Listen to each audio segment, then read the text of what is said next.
All right, everybody, welcome back to another episode of the How to Hunt Deer podcast. My name's Dan. His name is Jason. And kind of a funny side note, right? You know, everybody knows now that I've had this knee surgery and I'm almost 3 weeks out from it. And the last episode, I went up to the office and I was trying to force my way through that, but I just could not get comfortable. So today I said, I'm going to be comfortable while I record this. Now, if you're watching this on YouTube, a horrible angle. Like I look fat and gross and sloppy, and I'm coming to you from the same bed where all three of my children were conceived. So, Yeah. and so that's where we're at today. And, dude, it got really wet outside. Yeah, it did. It did. And, it greened up and stuff started to grow. But yeah, temperature-wise this spring, we've been just like all over the board. I saw you were out, must have been outside, stretching your leg the best you could and everything and trying to get some of that vitamin D. Yep. But man, there hasn't been much sun and a lot of rain, which, if you go back 3-4 years, we've needed some rain anyways. We've been really dry. And so maybe, if anything, it's kind of a telltale sign. Maybe it'll be a good year for antler growth and food plots, and it'll be a good season for hunters. So, So the biggest bummer since the last time that me and you talked, isn't necessarily, well, the knee has something to do with it, but the fact that I had to pass my boy off for youth turkey season. Oh, And I passed him off to my stepdad, and so he went down to my mom's place this weekend, and between additional hunting pressure and a horse that would continue to spook turkeys and just like minor mess ups, things like that, my boy saw some turkeys but didn't get close enough to shoot one. They said they heard a lot of gobbles, and maybe it's my arrogance or my confidence. I feel like I would have put him in a better position, and it's my fault that it didn't happen. So, but the good thing about the way Iowa youth tags work, and this is for deer hunting too, I can take him out the entire season. A youth tag is good for the entire season, not just quote unquote youth season, which is, I love that new law.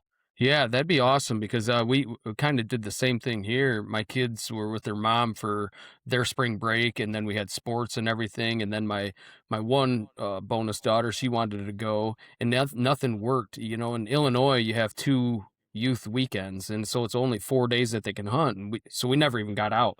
And I have 1 tag. I didn't go above and beyond because I know with having the baby coming and with the house and going back to work, I was like, well, I'm gonna go pick the best week I feel. Right. And so now I told all of them, me and 3 kids are going to try to go out, 1 weekend here coming up in April. And I mean, we're all going to sit on the ground. We're going to be camouflaged in and just hope that it works, and as luck would have it, last week I saw 4 really nice toms coming into our woods from the road, and across the road there was probably 150 turkeys. So they're there. So they're there, So I'm looking forward to it, but I'm disappointed because I feel like I should have figured out a better way to make it happen for my kids. Yeah.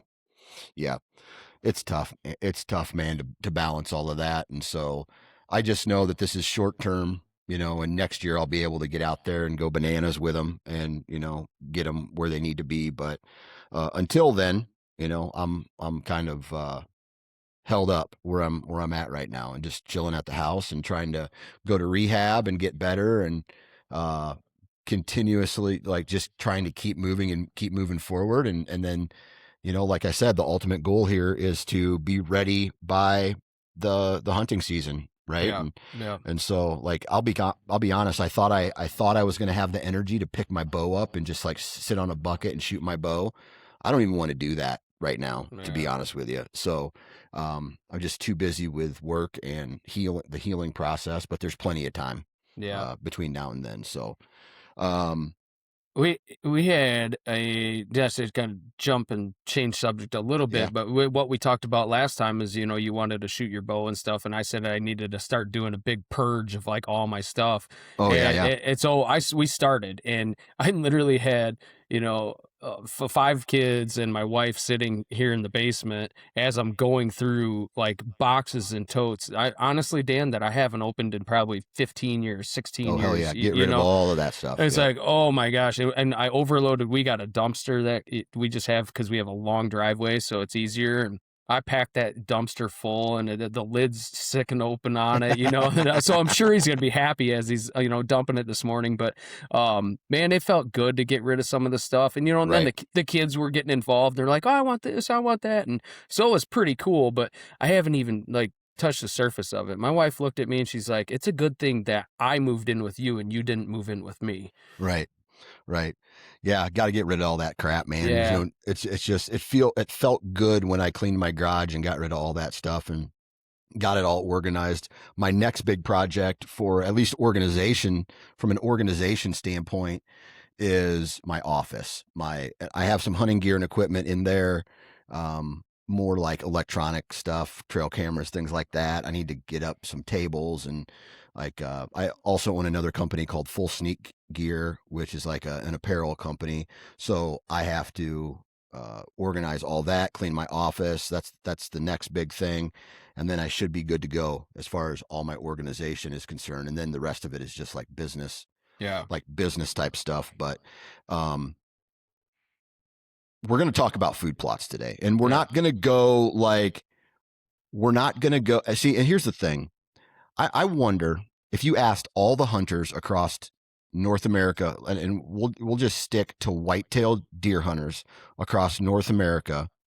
What do you think the percentage of? And this is just an estimate. Like this is like because I have no statistics on this, but I'm going to ask you what your thoughts are guys who plant food plots versus guys who do not plant food plots. What are the percentages you think? Honestly, I would say it's probably sub 25%. I mean, and Mm-hmm. that's just being real, I Yeah, and I say sub 25%, and so part of that 25%, I'm going to say I'm gonna allow 10% of it to be just guys that go out and do like a throw and grow. yeah, They might scratch the surface here or there, and they might try to, sprinkle a little bag, on a walking trail or a little opening that the sun hits. So I'm going to say that like overall, like I'm breaking dirt and I'm putting food plots in. It's probably around that 15 to maybe 20%. yeah, yeah. I was gonna say something similar, like 20-80. Like 20-80 versus 20-80% there. And so yeah, dude, and that's what we're going to talk about today, especially with this wet weather that came through. There's no better time to talk about food plotting than right now. But before we get into today's topic, I just want to send a huge shout out to Code Blue Sense. Go check out codebluesense.com. Take a look at their real and synthetic deer lures, their scent elimination products like their body washes, their field sprays, all that type of stuff. And of course, the mock scrape kit. I kind of wish if I was more mobile and I saw all this rain coming in, I would have went and freshened up my Yeah. scrapes this weekend and got to do that before the rain hit because one thing that I've definitely seen is moisture plays a huge role in how much of activity is on a scrape. Yeah. So anytime there's a lot of moisture or a lot of rain, either it turns for some reason it turns up the activity on a Yeah. scrape, and that's all times a year. So go check out the Rope Dope Mock Scrape Kit and all the other products at codebluesense.com. We do have a discount code HTH20 for 20% off, and that's Code Blue Sense. Go check them out.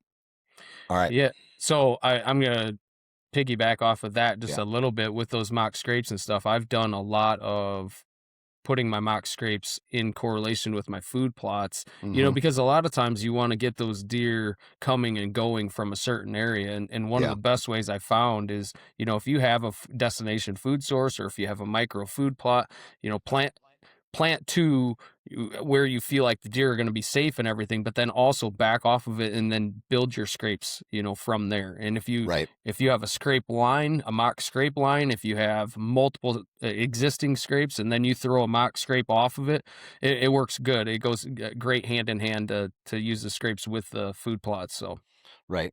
Right. Yeah. Okay. Um, First, let's start here.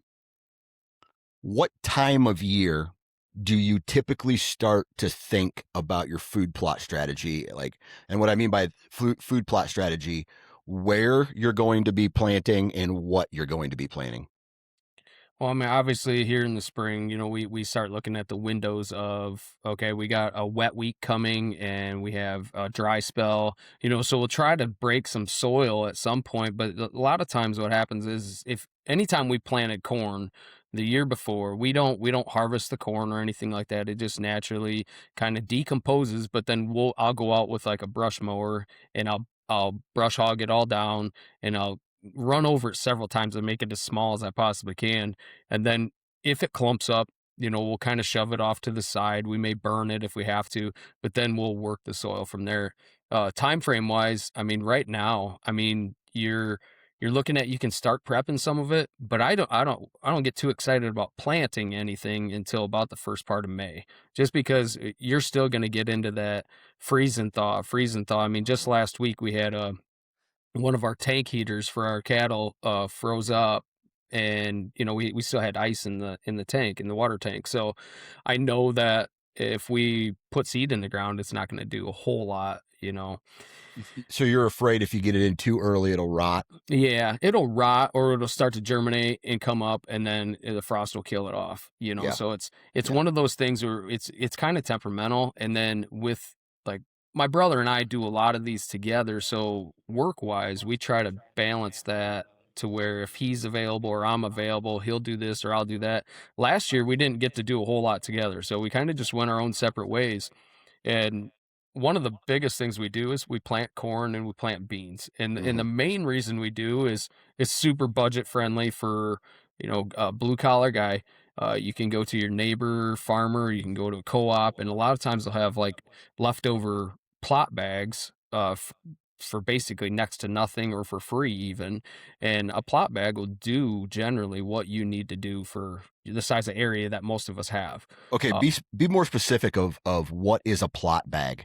So like a plot bag is like when you're driving down the road, there's generally like a section of a field that they'll till up and they'll leave it unplanted. You'll see red flags out there and it'll be squared off or rectangled off, and then you'll see the ag signs in a row, Right. and they're doing different hybrids and stuff. Hmm. So a lot of times those bags don't get fully used. So a plot bag, I don't know if they're 20 pounds or 10 pounds. They're not real big, and a lot of times they'll be left over and they'll rot. There'll be nothing left to them, but they work good for just putting a food plot in, Yeah. and I think I've talked in the past, a lot of with the food plots we put in, I had all the equipment at one point. I had a 7-foot drill, I had a 2-row planter, I had all those things.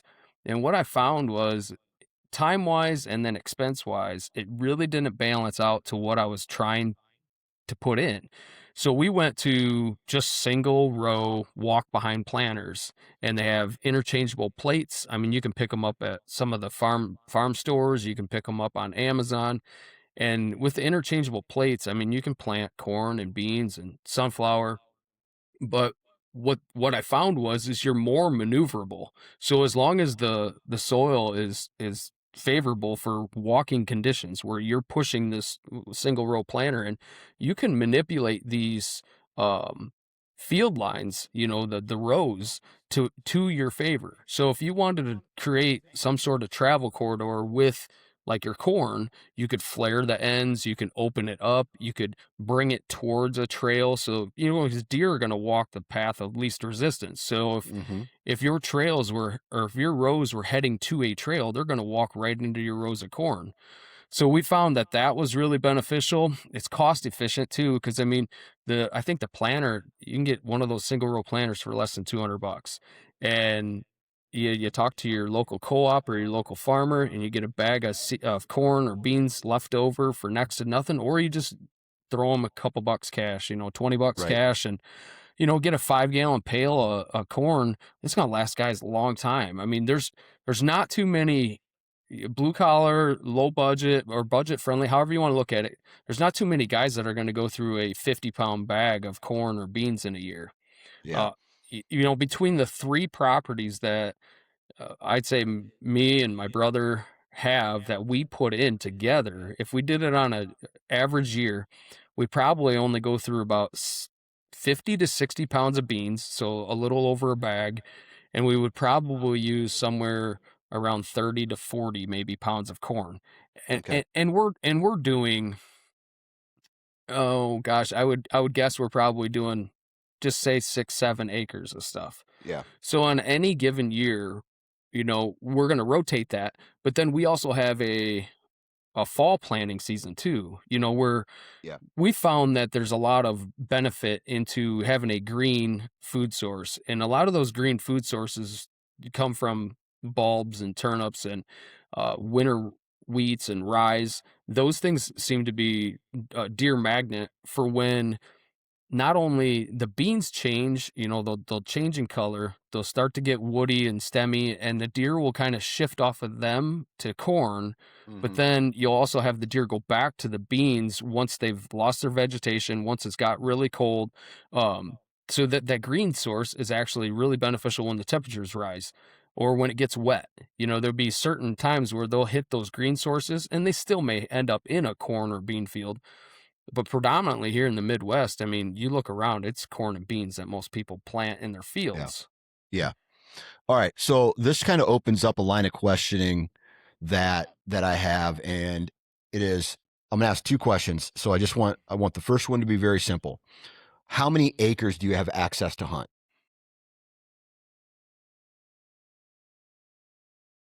Um,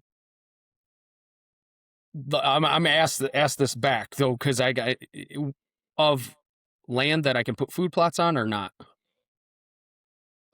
Sure. Okay, so the ones I could put food plots on, it's probably only a total of about 25 acres. Okay. Oh shit. Okay. So of that 25 acres, then how many acres of food plots are you putting in? I'd say, well, that 25 acres counts part of my brother's, so I mean 6 or 7 acres of food plots. So that's total. That's Okay. total. Is Yeah. is that all grains, or does that count like clover or the bulbs or the winter wheat that you It were talking it about? counts everything. Okay. All right. What is your biggest what is your biggest food plot every single year? So we have a stretch where we own 11 acres, and we have a long, skinny stretch. It starts almost wide and then ends up at like a triangle shape, kind of. And I Right. think I think that plot in itself is roughly between 3 and 3.5 acres. 3 and 3.5 acres. Okay. Yeah, All right, yeah. cool. And Um, we never plant that consistent. Like it's not one whole thing. Like it's not all corn, so we'll break it into segments from north to south or however, yeah, and so there may be, at the south end there may be corn, and then a third of the way up there may be beans, and then may be another section of corn, and at the north end we may do all fall stuff. yeah. Okay. All right. And so then does that kind of switch, like when you plant corn, the next year are you rotating and going beans in that place? Are you doing a traditional corn bean rotation? Yeah, that's generally what we try to do, but what happens too is like right now we're really wet. So if we end up really wet at the first part of May and we're not able to get in, because this property is along a creek bank also, so some of it borders the creek right away. Some Right. of it's a ways away from it. So if it's really wet, we may not be able to get in there this spring, and then it turns into a fall plot. So that's actually a kind of a good thing to bring up too, because I'm not the world's best at checking my soil every year. Yeah. So there's multiple ways you can do it. You can go buy a cheap probe and you can probe it yourself. You can send samples in online. You can talk to some of the crop production service guys, and you can send off different things. You have somebody come out and spend boatloads of money, which if I was spending tons of money on my food plots, I would probably do. But doing what I do on a daily basis, I kind of know what soil looks like, what looks plantable, what looks unplantable, what's too wet, what's, too dry. And so I've kind of just gotten used to how that works and what works for us. But when you do say I planted beans one year, and then the following spring I was going to plant corn, if it ends up too wet to where I can't put the corn in and it ends up becoming a fall plot, I may actually have to throw lime on top of that existing bean plot before I put my fall food plot in.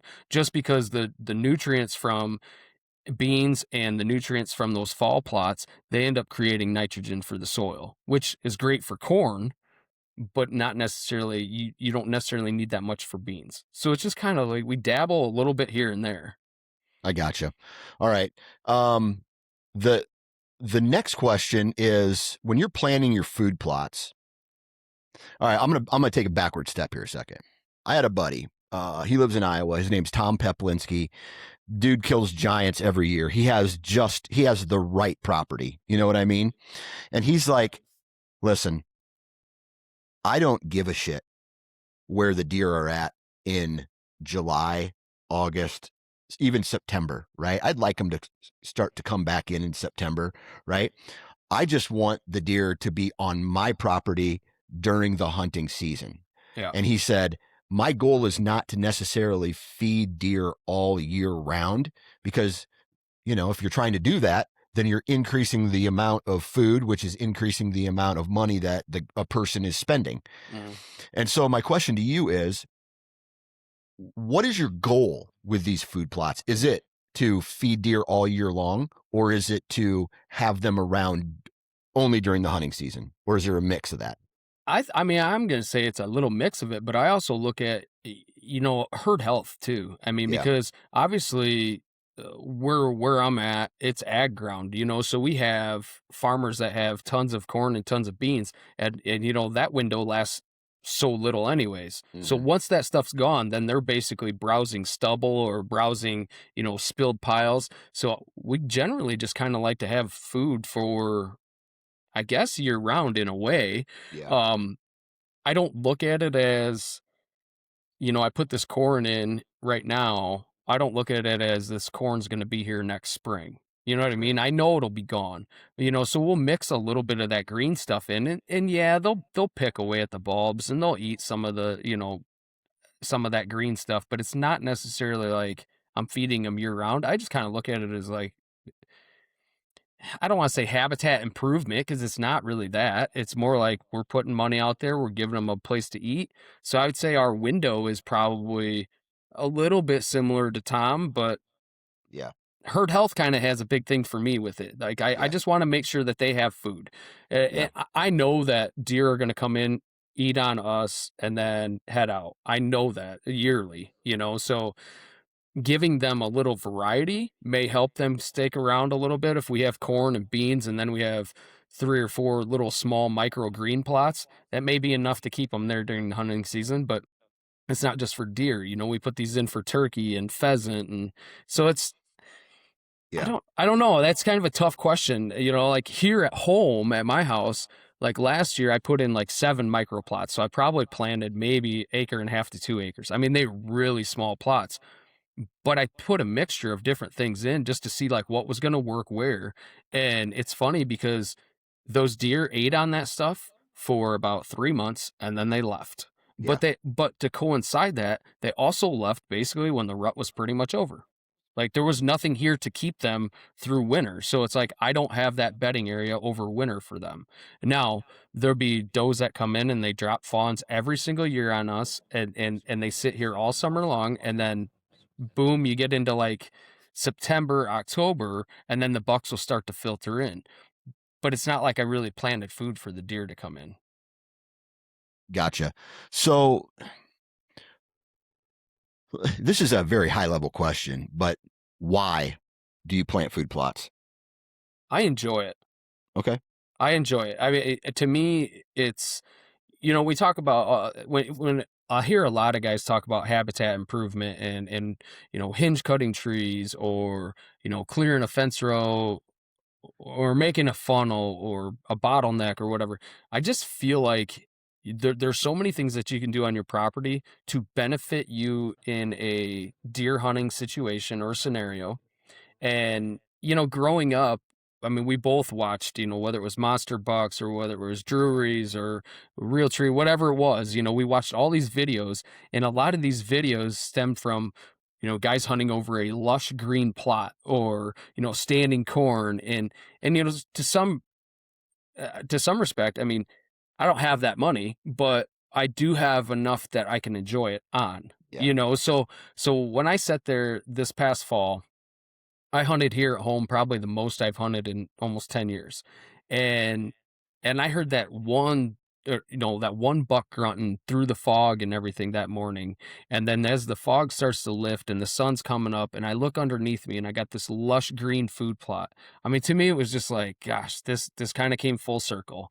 No, Yeah. I did not get a shot on that buck. No, this isn't a prime real estate or anything like that. But knowing that that buck was there chasing a doe that morning, and knowing that I put the work in that maybe contributed to that, Yeah. that was enough that made my day. It made my Yeah. season here at home. So Yeah. Okay.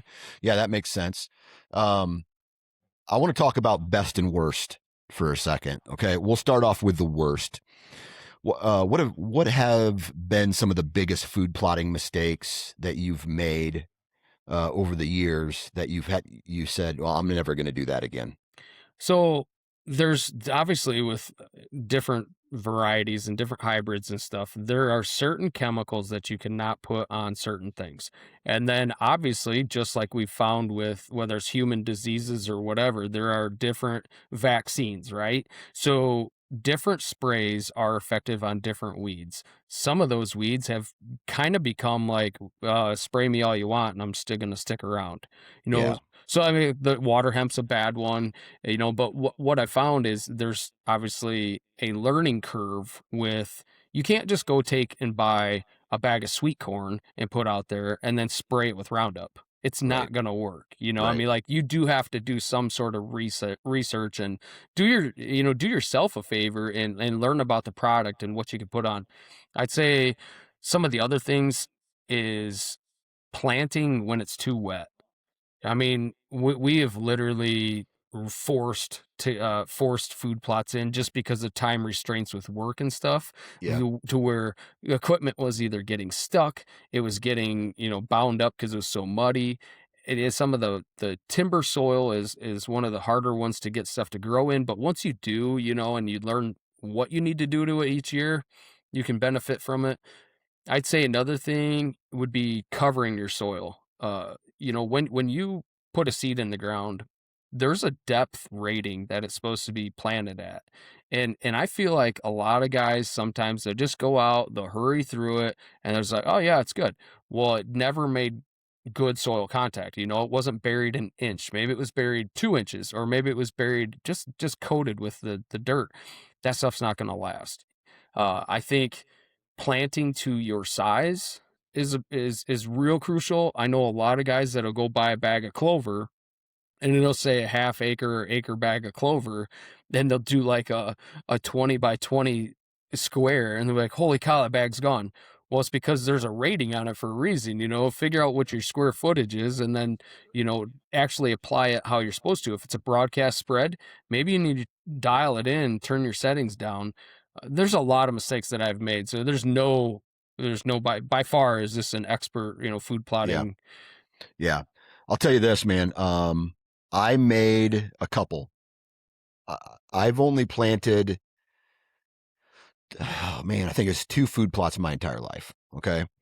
One, I went in and someone told me, hey, dude, when, go sprinkle some winter wheat or maybe even some clover in the edge of a bean field. When I was, when the leaves start to fall off, Yep. sometime in that mid-October time frame, find some beans that are already brown or the leaves are falling off, get in there and broadcast some seed. When they pick it, it'll grow back up. Yep. Well, I did that, but I did it in an area that got a lot of shade. It didn't work out. Yep. And then they came through and they plowed it up after they harvested the corn or the beans. And so they tilled it. That was one thing that, I wasted a seed on. The second was I created a food plot. I think my first big mistake was there was too much shade. My second mistake was I think I overseeded. Yep. And for some reason, I thought the more seed I get in the ground, the better. and I put a little bit of nitrogen in. Like the first week I went out, put a little like powdered supplement over top of it, and then 2 days later, and I worked that into the dirt, and then like a week or two later, I came back and I broadcasted seed into it. Now the plants grew, and they grew very well, and it was a brassica, but I overseeded. It was too thick, and they never turned to bulbs. Yeah. Um, which that kind of destroyed the whole purpose of why I was trying to plant it. And then because the seeds eventually choked each other out, the plants were dead by the end of I thought, hey, first frost hits, they're going to be hitting these plants.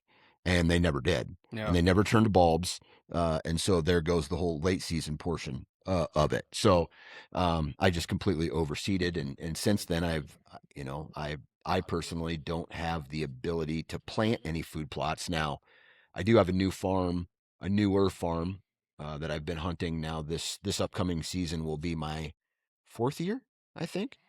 Yeah, my fourth year that I've hunted there, and no, this will be the fifth year. This will be the fifth year I've hunted there, and it's an amazing farm, great area, and I think at some point I'm going to be able to talk to the landowner about putting in a food plot. Now it's going to have to be small because he does have a CRP program in effect.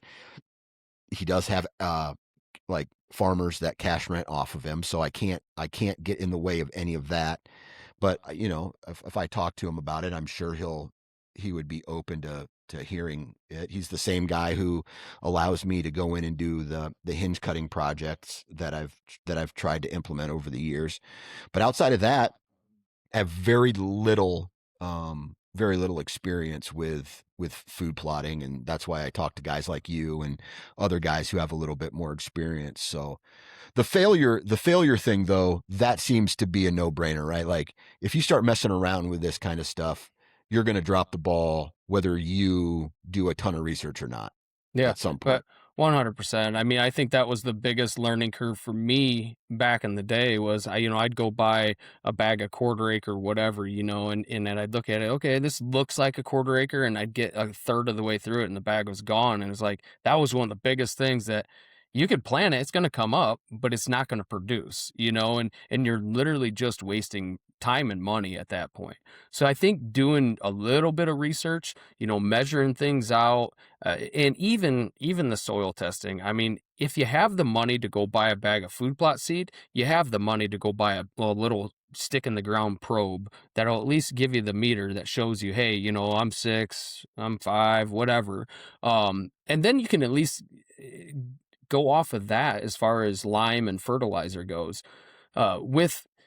With planting corn and beans, I mean that's kind of in sunflowers too to some extent, that's kind of become a little bit more, I don't want to say idiot proof, but when we got these little single row planters, we kind of knew that nothing's really going to go wrong. Like the spacing's going to be what the spacing is.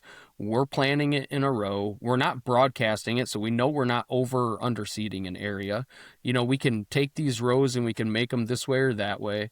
Yeah, it's a lot of physical labor, especially if you're doing that many acres. It's a lot to walk, so grab a buddy and have a couple of them. But to me, they're so easy to, especially with that. We can take a 18-inch row, we can make it a 36-inch row, or so on and so forth, just by putting the spacing out. I've found enjoyment doing that, and the kids love doing it. The kids love helping. They'll grab the bag and they'll walk beside me and they'll fill the cup and whatever. So I mean, that's been a little bit easier than trying to dial in a 7-foot drill or dial in a, pull behind 2-row planter. So some of that stuff for a budget friendly guy, man, maybe I'm just giving away secrets, but I think it's just something that everybody could enjoy. If you had I mean, I'm looking at an area right now, in my mind where I'd want to put one of these things in it. If it's 40 foot long and if it's 20 foot wide, and that's all you got to work with, what's it hurt to go try to work that ground up and plant several rows of something? Yeah, I get that. I get that. I I got a question that it's thinking ask you back. So if you had the opportunity, would you Would you prefer to have an area, a hunting ground that you could put food plots on? And if you did, this is a two-part question. If you did, would you invest the time and money to do it properly? That's a great question because I have relied on my entire life. Like I've taught myself to hunt not having food plots. My entire hunting strategy isn't really sit there and wait for them. Like I look at hunting today as kind of a two. There's two major strategies. It's the go and get them, or sit back and wait for them. And the people who have the ability to plant food plots and do a ton of habitat work on their farms, they are putting all the work in up front and then sitting back in their their blinds or their tree stands over top of their food plots, and they're waiting for the deer to come to them. All right. Now, I've never had that ability, so I've taught myself over the last 30 years to go and locate them and go and find them and go and pattern them and go and try to put myself in position to, like, their quote unquote their natural route. And yes, crop rotation for me plays a huge role in how I do that and when I attack, and when I decide to go in. Usually that's like a late October type thing when the ag starts to play a role in that. But outside of that, that's how I've taught myself. As I get older and now that I have kids, yes, it becomes more enticing because trying to get a 10-year-old to run and gun versus sit in a ground blind over a clover field, obviously there's one that's more ideal than the other. But I mean, I did it that way, so it's not necessarily a bad thing. Yeah, I'm not gonna beat one way or the other. Yeah, I mean, you learned yours and I learned mine, and I didn't learn off of food plots. I learned off of fence rows. right. So what became I'm literally waiting for a deer to walk by, Hmm. and that's honest God truth. I mean, there was several times I'd be out there like, there's nothing that's gonna walk this fence row today, Yeah, and I could sit there with a shotgun, I could sit there with my bow, and it's like, this is absolutely pointless, insane, yeah, until I started like really diving into it. I mean, just like your running gun scenario, so now fast forward 25, 30 years, I'm sitting in a situation where it's like, we'll put these food plots in, but 500 acres that I have to hunt, I can't put food plots in. right. So even the areas that I have that do have food plots on them, man, I actually want to get a little bit further. I'm not going to sit there and wait for the deer. Now, if I have my kids, we're going to sit there in a box blind and it's going to be controlled. We're going to wait for the deer to come out. But if it's me, it's like, where are they bedding at? Where are Yeah, they coming and going to? Like, those are more crucial to me. So, like, I'm going to get a little bit further. I'm going to get off that trail that heads to that food plot. I I could sit there and I could see deer all night long watching, a food plot, but is that the fun that you want? yeah. I don't really care whether I have food plots or not. I just want to put deer in front of myself, Yeah, or my kids. That's it. That's yeah. it. All right.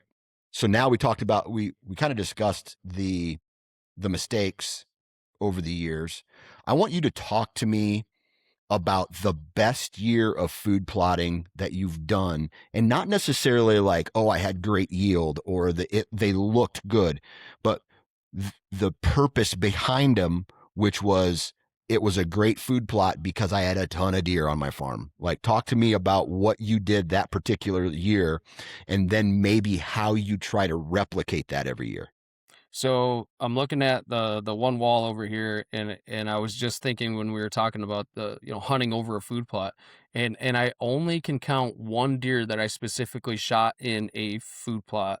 Well, two. I'm sorry, two that I shot in a food plot that we put in, and the bigger of the two, um, was actually shot off of my brother's food plot, and this was late in the season. This was the first, second week of January, and to me, it was just a dynamite food plot year because we ended up with a huge snowpack that these deer had to go eat.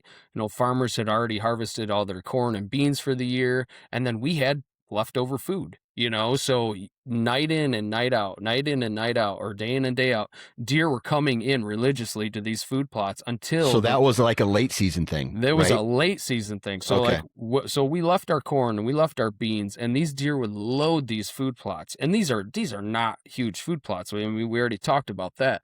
But this one buck in particular kept coming in, and I had actually missed him earlier in the week from a tree stand, and I shot right over him. And this is a little side note, but like, guys, don't ever assume because your broadhead is 100 grains that it's going to shoot the same as another 100 grain head, because they don't. So make sure you do your due diligence and practice with it. So fast forward 2-3 days, and I had taken a ground blind and basically set it out in the middle of the opening of this field, just kind of off to the side, and the deer came in just like they had been every single night, and I shot him and dropped him right there, and it was amazing because not only were these deer not pressured as much come January as they had been October and November, but these deer were coming into that food every single night because there was not much left once we had, yeah, I think it was like 8 inches of snow ice pack on the ground. Okay. All right. So that was like a really successful late season, and it wasn't necessarily the fact that like your food plots were outstanding or had high yield or looked good.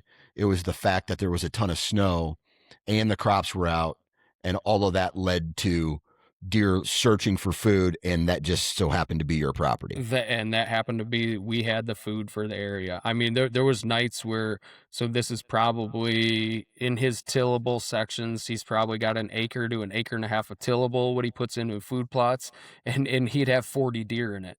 So I mean, Dang. they were piling out of the timber, out of their bedding areas, and there was this like straight through a field from a thick timber to his food plot, billy goat trail, like packed Yep. in eight Yep. inches of snow.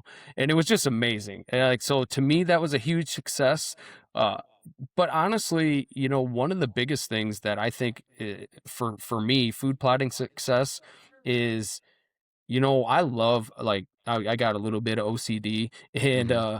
I love nice straight lines, so for me, if I can plant a corn row nice and straight, and then if I want it to turn back to a trail, or just watching them grow up from there, and if they can grow up without being completely demolished in the process, because coons do a damage on corn, and Right. we can put an acre of corn in, and the coons will have that stuff about pulled down by the time hunting season rolls around. Um, I'd say anytime that the food plot comes up and you can see whether it's a green plot and you get bulbs, or you get the sugar beets and stuff, those things, that's the little stuff for me. Like, that's Yeah. what keeps me planting the food plots in next year, investing the time and money. Another success was the story I told about here at home. Hearing that buck, like, I didn't even see him. I knew which one he was because I had pictures of him, but I didn't get to see him. I didn't get to draw my bow on him or nothing, but knowing that he was there that morning, coming in, and he was in and around my food plots, to me, that's a success. Yeah. Now, how do you say to yourself, because earlier in this episode you talked about this long straight line of food plots that has a ton of different mixes and Yep. varieties in it. How do you make the decision on what to put in there? Like, we're gonna do 30% corn, 30% beans, and then the other 30% are going to be like brassicas, or and then 10%, whatever. Like, how So how do you make that decision? Well, I mean, this one's kind of easy because this is a long skin. It's like 1,900 feet long, and there's waterways that come down in between it. So I think there's 4 waterways that cross this 1,900 feet. So it kind of breaks it up into 4 or 5 segments. And so what we started doing 13, 14 years ago is we would plant one section in corn, one section in beans, one section in corn, and so on and so forth. Well, then, as evolution with time and water tile, or field tiles breaking on the farmer next to us, and then another, I guess I want to throw in like another error on food plotting. So we've used all sorts of equipment to till up soil and everything, and you end up with windrows, and windrows create a hazard as far as drainage, is as far as getting water to a waterway or getting water to a creek. So we've found that we've waterlogged our own soil sometimes by tilling too much or creating that windrow effect on the outside and water can't get out. But back to the question with putting these food plots in, it started as just like, okay, how would we want to access this property?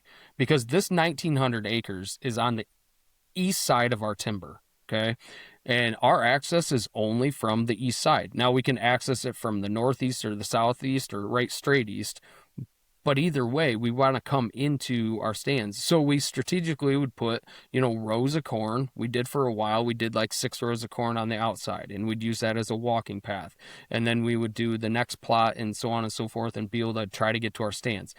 And what I found is like we have such a distance to walk anyways that deer are going to pick us apart before we even get there. There's nothing that we could plant in this elevation change that is going to benefit us from where these deer are actually bedding at. So it just became almost a crop rotation. And then with that crop rotation, we come into like a dry spell, and then we would plant. So if it was wet right now, it just automatically would become a fall food plot, if that makes sense. So it's like, okay, well, I can't do anything now because it's too wet. No big deal. It's just going to turn into a fall plot, and we'll plant something in August. Yep, you plant something in August, and generally by then it's dry enough that you can find a 2-week window where it's going to be dry enough. So the only thing that you really have to do is prep the soil. Like, Yeah. so if you're putting in an annual fall food plot, you want to make sure that the vegetation is killed off. So spray 2 weeks ahead, a week if you don't have the time, a week ahead of time, and then till the soil up. Make contact, roll it in or drag it in to make sure that it's covered, and then your fall food plot will be good. And then that's where I said earlier too, like if you're planting beans and then you're planting a fall food plot, I mean, you're going to end up with a lot of excess nitrogen. So you got to balance it out. So that's where I would say it's probably more crucial to do a soil test. Gotcha. All right. Cool. Well, lots of really good information here. And I feel like there's more to come because I think, like, so obviously spring corn and beans, that's a springtime food plot, right? Yep. You gotta put them in just because of the mature, the mature, what do they call that? The maturity dates. Maturity dates on them. Yeah, generally, things like that. 90 to 110 days, 120 Right. days sometimes. Right. So you gotta pay attention to that. But like clover and some other late season stuff that can be planted all the way into August, that's definitely an option. And I think that we should probably cover that again with, because I'm sure there's differences in how you approach that, like an April plant versus an August plant. You know what I mean?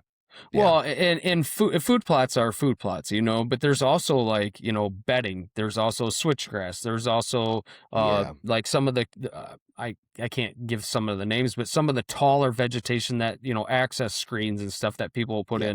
in. So there's a lot of other avenues that you can go with it, but there's also a lot of patience that comes with some of that stuff too. Clover and alfalfa can be very meticulous, and if you don't keep it mowed, you're going to fail. Yeah. Yeah, because there's some maintenance that goes into that, Yeah. unlike, maybe some spraying. But Yep. do you spray your corn and beans? Yes. Yep. Okay. All right. And is that with like a Roundup, or is that with Roundup? Yeah. Okay. Yeah. All right. Yep. All right. So what we'll do is we'll prep our sites, and then we'll plant our food plots, and then once they become yay tall, then we'll walk the rows, or we'll drive a 4-wheeler or side by side over top of it, and we'll spray it. And generally, that one spraying is normally enough to keep the weeds down before the stuff is able to canopy out and kind of choke Right. stuff out. And we're not looking for weed free food plots, but there is a level of like, you don't want that weed competition.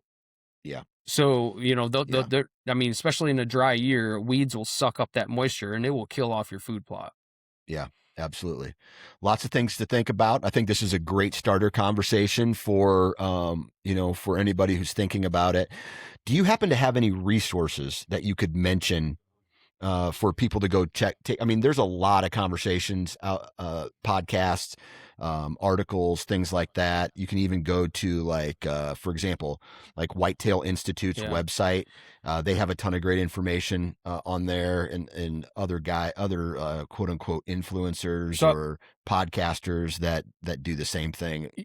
yeah, one of my favorites is Don Higgins with Real World Seeds. You know, they have a abundance of product and stuff, but Don's very knowledgeable in what he plants, and he helped me multiple times on a different couple corn questions I had. So Yeah, I would check him out. But you know, as far as like maybe ground level up, I would just start like at your local crops service or your local co-op. FS, yeah, Yeah, co-op, and maybe see if you can get into contact with, you know, somebody that knows a little bit about the soil in your area. You know, if you don't have a right, lot of money to spend and you don't have a way to check your soil, maybe somebody could lead you in the right direction to where you could throw a few bucks out there to get your soil checked, but then also it leads to a relationship to where, hey, I need 10 pounds of corn or I need 10 pounds of beans, and they'll call you, you know, because they're just going to throw it away. You know, right, if it goes past that year date, a lot of times they won't use it. right, right. Options are available. Cool. Yeah. Well, I tell you what, huge shout out to you, because you're out of the two of us, you have the most experience with the food plot stuff. So huge shout out to you for this conversation today. If you guys could do us a huge favor, go to iTunes or Spotify, wherever you download the How to Hunt Deer podcast.